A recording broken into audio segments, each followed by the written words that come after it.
Karena itu ahli sunnah, mereka itu selalu berada di maqam al-jama' baina syar'i wal qadar.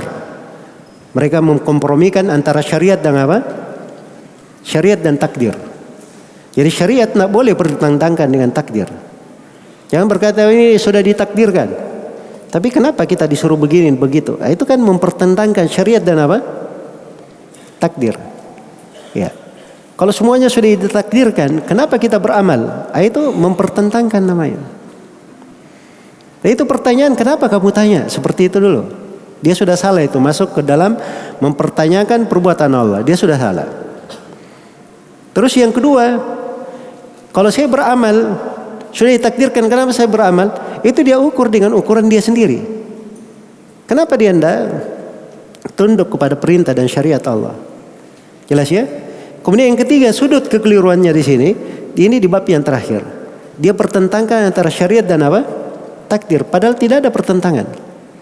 Kamu kan sekarang tidak tahu apa yang ditakdirkan bagimu. Terus kenapa kamu tidak beramal? Diutus para nabi, turun kitab-kitab menerangkan mana yang halal, mana yang haram. Kewajiban kamu ikuti jawab seruan nabi, jalankan Al-Quran, itu kewajiban. Takdir, kita imani bahwa segala sesuatu yang ditakdirkan. Tapi ada yang tahu dia ditakdirkan masuk surga, masuk neraka? Ada yang tahu takdirnya? Tidak ada yang tahu. Pasti sudah ditakdirkan, tapi tidak ada yang tahu. Karena itu Nabi SAW ketika ditanya, ya, "Fafi mal amal?" Kalau begitu untuk apa kita beramal? Kata Nabi SAW, "I'malu fa kullun muyassarun lima khuliqalah." Beramallah kalian. Setiap orang akan dimudahkan pada takdir yang dia diciptakan kepadanya. Jadi itu cirinya, kalau dia memang orang baik, takdirnya itu dia penghuni sorga, amalannya itu kelihatan, amalan-amalan penghuni sorga.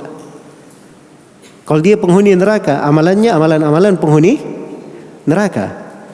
Tapi bersamaan dengan itu semua, tidak boleh seorang itu merekomendasi dirinya, oh saya pasti penduduk sorga, yang sana pasti penduduk neraka. Tidak bisa seperti itu. Tapi seorang yang berbuat baik, dia berharap baik dari kebaikan yang dia lakukan. Orang yang berbuat dosa, dia khawatir akan dosa-dosanya. Tapi orang yang berbuat baik, dia juga ada kekhawatiran yang membuat dia lebih sebersemangat beramal dan lebih berhati-hati meninggalkan hal yang diharamkan. Orang yang berbuat dosa, dia harus ada pintu harapan supaya dia bisa tinggalkan dosanya dan kembali kepada Allah Subhanahu wa ta'ala. Nah, begitu cara beragama. Iya.